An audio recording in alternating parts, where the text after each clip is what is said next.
Oh, a couple of things before we get started, just a little housekeeping right off the bat. Last week was a phenomenal Sunday, and I just want to take a moment to recognize all of our volunteers who made that happen, from the greeters to the kitchen staff, the wonderful meal, everybody who served. Wasn't last week phenomenal? Yeah, so give it up for people that made that happen. Super cool Sunday here at Madison Hills. Secondly, I don't know if you've noticed, but have you seen how wide the stage is? Notice anything different up here? Looks good, doesn't it? Some of you are like, wait, what even happened? You've been around here for so long, you don't even know that those two podiums, they're gone. And Dave Bramer had a little teamwork together. I think Tommy Masters helped, Andy Shillifo just did a phenomenal job. So for the small investments that go on around here, people who are serving behind the scenes, trying to make Madison Hills the church that God really wants us to be, for everyone who does work behind the scenes, can we just give it up for them too? Thank you for being servants and doing stuff that nobody may even recognize or see, but you're doing stuff that literally makes a difference. Thank you. So I have a picture to show you. It's not a really good picture. I'm sure you can see the sagginess in my face. I was so tired in this picture. So around 2021, Michelle called me. She had this great idea. She was like, hey, I want to go hiking. Hiking fans? Yeah, some of us, I'm like, all right, I'm down. So my daughter, Sophie, actually called me after that shortly, and she was like, hey, you are going to do this with her, right? So I'm like, okay, yeah, I got to be in. Well, what we didn't realize is that we signed up for this hiking challenge, and the phrasing should have given us a red flag from the beginning, but it didn't. So we signed up for this hiking challenge, and it's going to be hiking the Sheltowee Trace. So it's going to be over the course of a 12-month calendar year, and we signed up, and we go in January. It's so cold. Camping, all of that stuff, not glamping by any stretch of the means. You are out there in the element. So it was fun the first night or two, then we were done with it. What we didn't realize is that you hike 30 miles, one weekend every month. And the 30 miles is you do 15 on Saturday and 15 on Sunday. So it's back to back, and it's 30 miles, and it is a stretch. Come on, I tell you, this was so hard. So around April, we're feeling it, and we're feeling it big time, and we realize we're not hikers. We understand the language, but we don't speak it, okay? Like we get it, and some of the gear is cool, but to actually use it is like, wow, this isn't so cool when you actually have to use this stuff. It was tough, and I know I'm your pastor. Give me a little grace here, okay? I've repented. But when we finished this thing, we decided that we're probably not going to go the whole stretch. And when we walked away from our last hike, I was saying some words that I didn't even know I knew. Maybe I was inventing some 4-letter words. It was just a very tense time. We actually are we going to stay together, or should you hike this 15 and I'll hike this 15? It was tough and tense at times.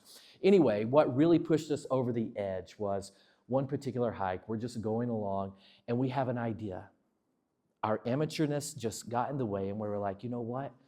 Let's take a shortcut. You can look on the map right here. You see the trail. We'll take a shortcut, cut off about 2.5 miles, get back on the trail. Everything will be great. So we find ourselves walking. We get caught up in conversation. We realize, wait a minute, where's the trail?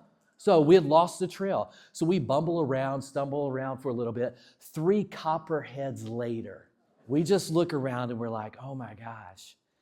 We have no idea where the other hikers are. We're scattered from them, and we are really lost. We look around, we can't find the trail anywhere. And it's one of those stages, one of those phases of the trail where our service, none. So we're like, we can't make any calls. We look around, it's starting to get dark, and we're thinking, is this going to be one of those 911 emergency calls? Are they going to have to send people in after us? Our children are at home, just mind starts to wonder. So I drop down to my knees, and I'm like, hey, you know that there is no way we're getting out without you. So I pray one of the most passionate, fervent, honest prayers I've ever prayed in my life. And I get up from that, and I look around, and I feel that this is the general direction that Michelle and I should go. So I grab her by the hand, and I'm like, hey, let's just go over here and see what happens. So we mosey over in this direction, and we look over this embankment, and we can see the trail. So we get back on the trail, and we hike, and we hike, and we hike, and it's dark, and it's cold. About 3 hours later, we see in the distance maybe a shimmer of light. We get a little closer, and we can tell that it is a light. It's going back and forth like this. And we realize, oh, that's the sweepers who have come in to make sure no one was stranded. So we connect with them, we get in the shuttle, and we just collapse into the seats. Thank goodness we were saved. You ever been in a moment like that? Where you're unsure what's going to happen next, and there's some outside pressure that's making things really tense?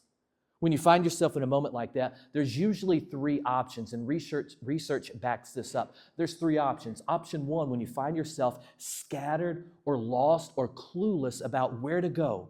Where's the motion? Where's the forward motion? Where's the trail? How do I navigate this? The first one, and this is the most common, is just this circular dynamic that creates absolutely zero change. Some of you know this really well. If you're anything like me, have you ever been in really heavy traffic?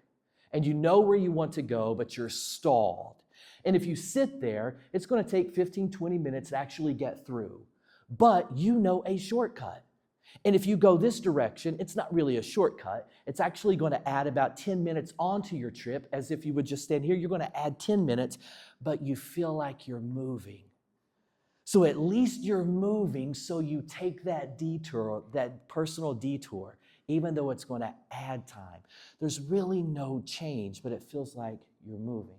Then the other option is simply this. You make a move, and in your headspace, you know that this isn't the best option, but for some reason, this is the direction you decide to go. But what happens? It creates additional negative consequences. So you're actually moving in reverse. Well, research backs this up once again. And the third option is this. There's a forward motion.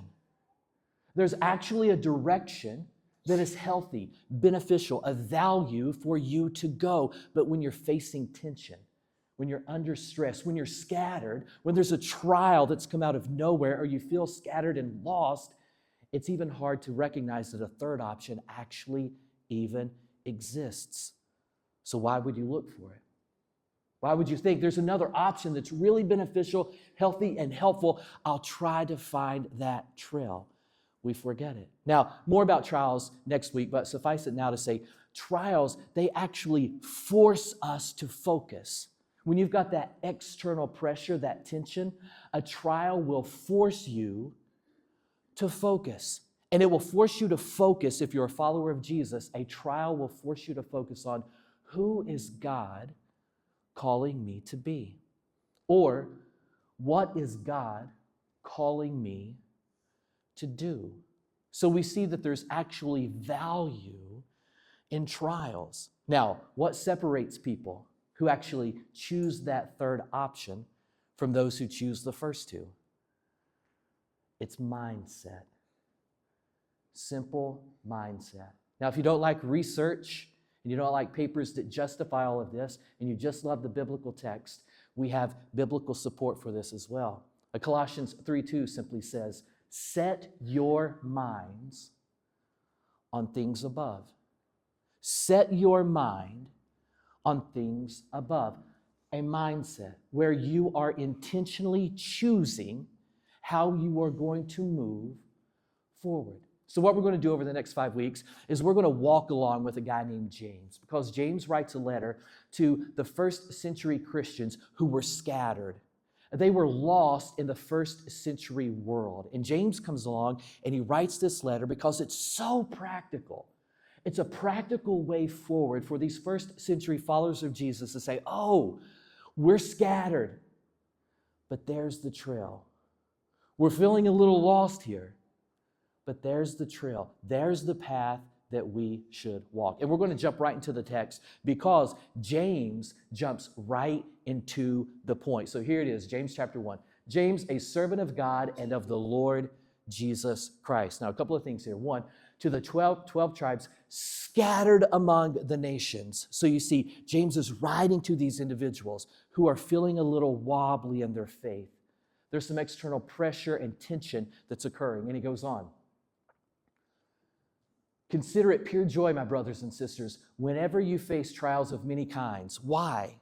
Because you know that the testing of your faith, it actually produces something. There's a third option for you. There's a path. There's a trail that you should be walking. So when you experience trials, that's actually a testing of your faith. And when that occurs, there's perseverance that is being produced. And then what he says next is one of my favorite verses, because I think there's so much there that we may not ever uncover this side of heaven. But he goes on, let perseverance finish its work so that you can be mature and complete, not lacking anything. But that phrase, let perseverance finish its work. In other words, perseverance, the concept of perseverance, has work to do. There's no substitute. There's no shortcut. There's no way around. It's simply perseverance working itself out in your life to develop you into wholeness, to help you understand, who is God calling me to be? What is God calling me to do? Perseverance, moving forward simply for the sake of moving forward, has no substitute. Now, the word perseverance actually comes from a compound Greek word. And if you're new to Madison Hills, sometimes we'll talk about Greek terms, sometimes Hebrew terms. That's simply because our Old Testament was originally written in Hebrew, and we've translated it into English. Our New Testament, largely written in Greek, and we've translated it into English. And sometimes we lose just a little bit of the meaning or nuance in the translation. So the word perseverance actually means, it's a compound word, and it means to remain under. This is where we get our understanding of endurance. So there's a trial, there's a test, there's external pressure, and you are choosing to remain under it because you know that if you do, this is the way forward. And if you remain under this, there's a testing, there's a development of my faith that's occurring.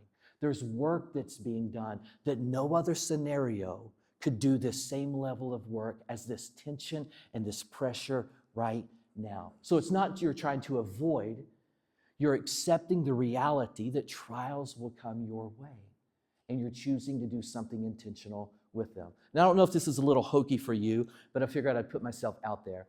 Last week, I shared a little bit of a story about how my family and I process some events, and we were talking about looking into the future and forecasting, hey, you know you've got this uncomfortable moment coming up, but if you could look through it, a half hour or a day, look through it and what's on the other side of that and focus on that.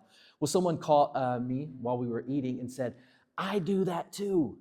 And I didn't know anyone else ever thought that way, but I think that way, and I didn't know anyone else did. So it was so neat to hear that you think like that. So there's some compatibility here that maybe you think you're the only one who does this or the only one who thinks this way. So let me put myself out there and give you one more thing that we do. And this is the idea of accepting trials. So again, there's research that was done, and it was fantastic, and I can get you the info if you want it. But they were studying two groups of people, and people under pressure or in tension, and the people who avoid and the people who accept. And the people who accept the reality of trials were able to remain under those difficulties and develop a sense of resilience that the other group was not. So here's the deal. I have a really hard time with flying. I've come to appreciate it. I've come to love the scenery and kind of some of the dynamics of the plane, but the idea of being up there, and when I'm up there, it's a little difficult for me. It's not something I choose. It's just part of David Green's makeup. It's a little difficult. Well, anytime we go somewhere with any distance involved, my family loves to fly, especially Michelle and Sophie. So we took Sophie to New York several months ago, and they wanted to fly. And I'm like, but think of all the things we could see if we drove, all of these, the places we could stop for coffee and donuts and all that. They're like, no, we're going to fly. And I'm like, all right, we're going to fly. So a few months before the trip, I start, just doing some self-talk and, coaching myself up about making this happen and engaging. And I'm dad, leader of the family. I got to set the example and all that. And I get myself to where I'm in good shape. So we get to the airport, we load up on the plane and everything, and I'm doing really well. And we get up into the sky, and I'm doing really well. I'm actually writing a sermon as we're up there. And I've got the seat here next to my buddy, and then Michelle and Sophie are across the aisle. I say my buddy, it's a guy I never met, right? They're over here, and we're having this little talk and everything like that. And I feel myself at different moments. I catch myself losing that confidence. And I catch myself getting just a little anxious. And every time, I kid you not, this is what I would say, and I know this sounds a little goofy to you, it's very empowering for me. I would say, you know what, David, you're not driving. You're flying, and you're not the one in control. Someone else is. And this is what flying feels like. It's the reality, David. This is flying, and it's different than driving. This is what it feels like. And any bump that we would have, lowering a few hundred feet or turbulence, feel a little anxious, I'd say, David, you're on a plane. You're flying. That's what turbulence feels like. If you were in a car, you wouldn't feel turbulence. You may feel the rumble strip if you got over the line. You might feel some potholes, but this is what flying feels like. And this is what turbulence feels like. And I kid you not, accepting the reality of what's happening is so empowering. So when you accept the reality of what's occurring, it forces you to focus on the reality of what's happening. And you start to see that God's not disconnected. He's actually very present in those moments. And why are we talking about perseverance? Because the testing of our faith are those moments that make you feel anxious or uneasy. When you're not in control, God is involved in those moments. And when we persevere, something is produced. And we actually see this in the book of Romans. Notice this language right here. We know, and look at the confidence that Paul says, we know that suffering, it produces. There's work that's happening in your suffering, and it produces perseverance. And even though the word produce isn't repeated there, it's implied. So we know that suffering produces perseverance, and perseverance, it produces as well. It produces character, and character hope. Perseverance produces character, a way of being, where the trials and the difficulties force you to focus on who God is calling you to be, what He's calling you to do, especially when you feel scattered and lost. Now we're back into the rhythm of school and just got that great routine going for a lot of us. I love routine, so anytime we can get into a really good vibe or fixture, I just love it. It makes me feel really great and helpful. So I thought it would be great if we could bring up one of our teachers. And Meredith Chandler, she's one of our own, just a phenomenal young lady, great servant around here. Meredith is one of our local teachers, and I was like, okay, let's study this a little bit. And Meredith is actually going to help us over the course of this series. So she's going to come up and she's going to give us an equation. Meredith is a math whiz. So who's like me? You struggle with math. Okay, yeah. It's just like a foreign language to me.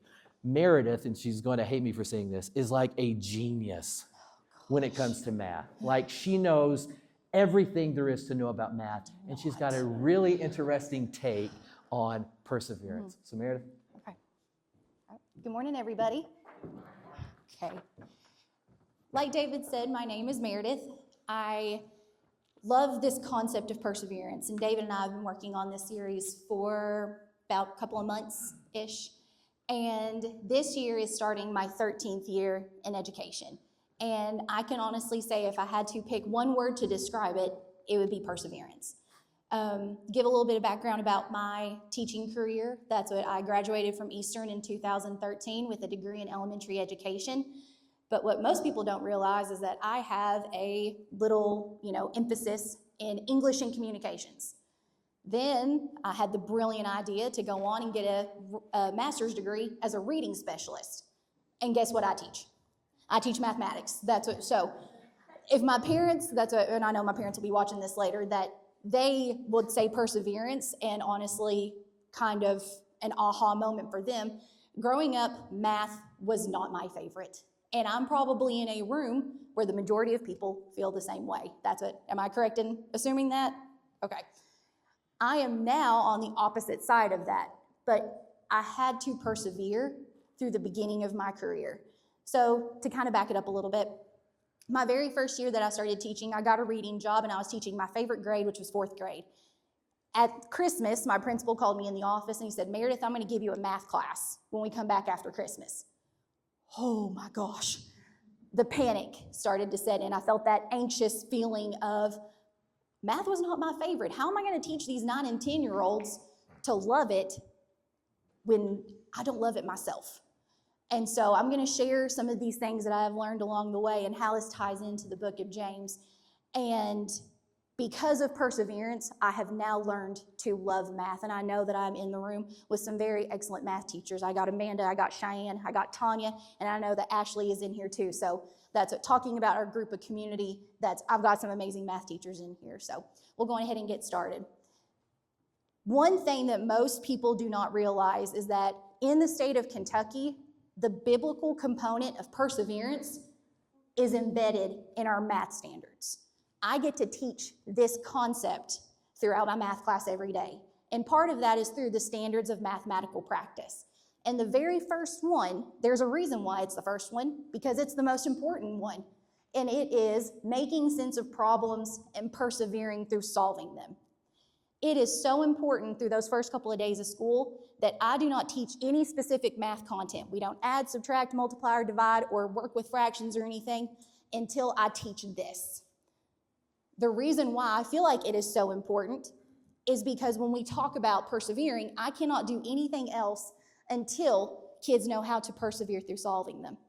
So whenever we go to the next graphic, Andy, when you look at this chart, the thing that I love about it the most is that persevering in problem solving, kids and teachers have to do that every single day, because the relevance piece is not going to happen until we persevere.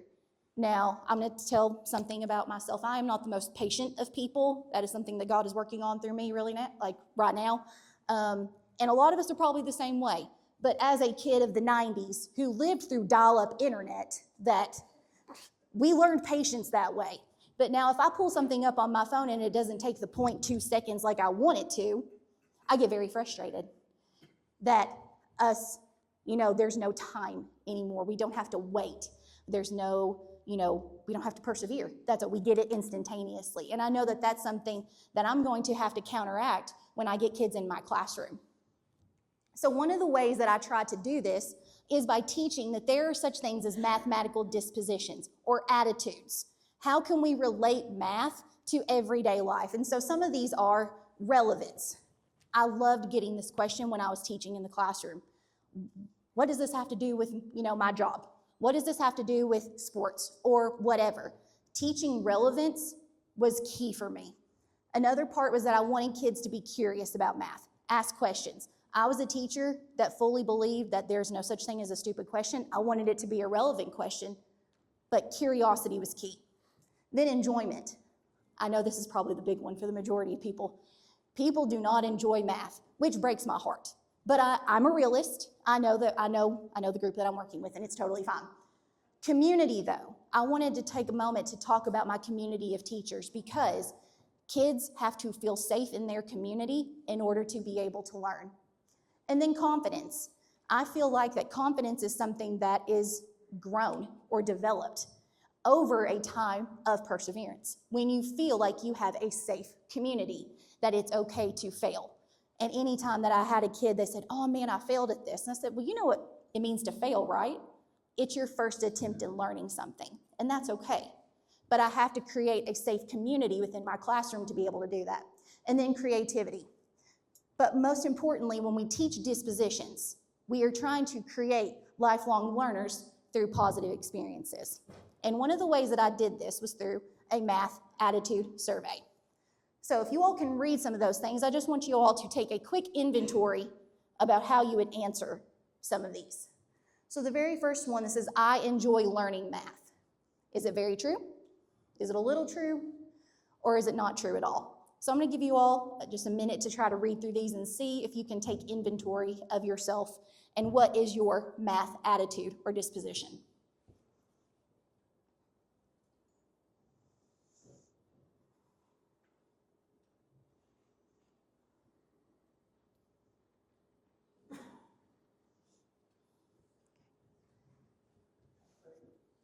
So at the very end, I would take this and I would tally it up, and there's a scale system that I would look at. But every single year, I had a different group of kids, and I could not teach the same lesson again because it's a different group of kids. Their needs are different. But I could not teach any math content until I knew what was their mindset walking into this classroom. And we have all been through many different experiences.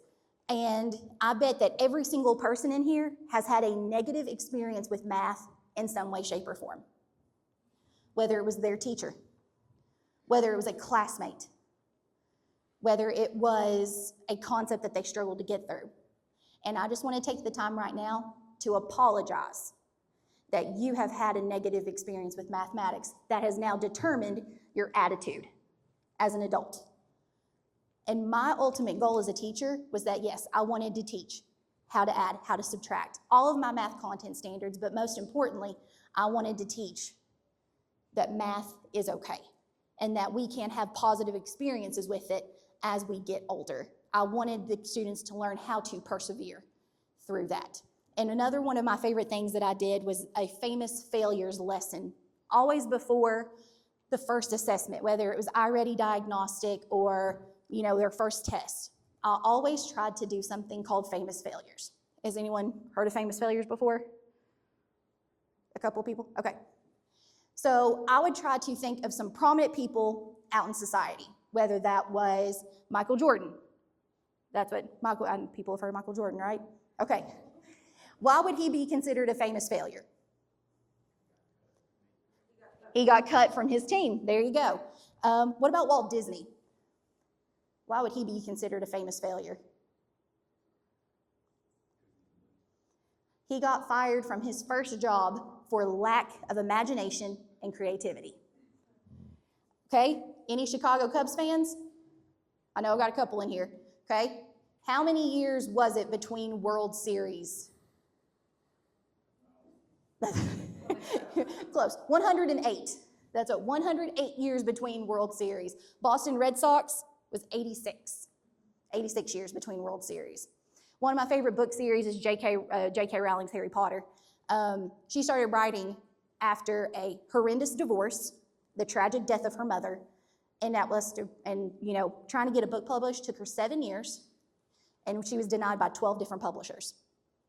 But perseverance doesn't show up just in the real world. We also have some biblical context to that as well. Abraham and Sarah waited 25 years for Isaac. Joseph was locked up, imprisoned in Egypt for 13 years. Before Jesus was able to start his ministry, he had to wait 30 years. That's what the Israelites walked in the desert for 40 years. Perseverance is not something that we gain instantly, as much as we want to. It is something that takes a little bit of time. So when we start looking at this from a mathematical standpoint, we're going to look at this component right here. Anytime that we are going through a trial, James tells us it's going to be evident that you're going to know 100% that you are in a trial. But it is a trial that doesn't last a day. Sometimes it may last a week. Sometimes it may last a month. But it's going to be you are in a season for a period of time. There's going to be two different outcomes that could possibly happen with this. So the next part is if you go through a trial over a period of time, but if you go through that in isolation. Go ahead and add the next piece. If you're going through a trial period, that's a season, as people like to call it, over a long period of time, but you're doing that encompassed within isolation, you're not going to gain perseverance. You're going to gain something else. What you're going to gain is bitterness. James tells us that we're going to go through trials. But like David was talking about earlier, it is our actions. It is our intentionality. It's our mindset of how we're going to go through this. And if you decide to do this by yourself, perseverance is not going to be the end result. It's going to be bitterness. Another way of looking at this, and you're going to notice, we're starting with the same component of a trial over a period of time. But instead of going through bitterness and going through this in isolation, what if we add faith to it? We added another component to our equation. But bitterness is not going to be the result. It's going to be perseverance instead. So I wanted to give you some mathematical application to the book of James. But know that it is guaranteed we are going to go through a trial over a period of time. But whether you do it in isolation or whether you do it through faith, that's what's going to change your sum at the end. So good. So good. Good stuff. Good stuff. Thank you, Meredith. And did you notice the note about isolation? That's so important. When you think about perseverance, perseverance is often communal. It happens best in community. I saw this play out very briefly just a few days ago. I pull up to a stoplight, and there's a lady who pulls up beside of me. We're just waiting there for the light to turn green. I realize that I don't have my seatbelt on, and I struggle with putting my seatbelt on as soon as I get in. I want to be adjusted. I want to feel good. I want to get the radio going. I want to get up to the right speed and just feel the nuance. Then I'll put my seatbelt on. So I realize I don't have it on. So I go to put it on. As I stretch over here and I look, I happen to glance and I see this lady, and she's watching me for some reason. And then she sees me put my seatbelt on, and she goes, and then she reaches and puts her seatbelt on. Then we both look at each other, we exchange a smile and kind of a head nod and a laugh and all that, and we move on. But that's the deal. When you're closely connected with people, you're not isolated. You see people doing things that you should be doing. They remind you. They inspire you. So it's so important that we do life together. Now, you'll know around here at Madison Hills, discipleship is a really big deal. And we're starting this series this morning, Discipled. And we want to take the mission of Jesus seriously, that you and I are responsible for this gospel message and making sure that we are making disciples of other people. But to do so, we want to make sure that we're discipled. And our disciple tanks are freshly full so that we have the capacity to go and disciple other people. So over the next 4 weeks, we're really going to focus on what our faith looks like practically. Or those questions. Who is God calling me to be during this season of trial? What is God asking me to do during this season of trial? How am I using my time? And one of the things that we want to live up to here at Madison Hills is that Acts 2 dynamic, where the first church was just rocking and rolling. Everybody was excited. Energy was high.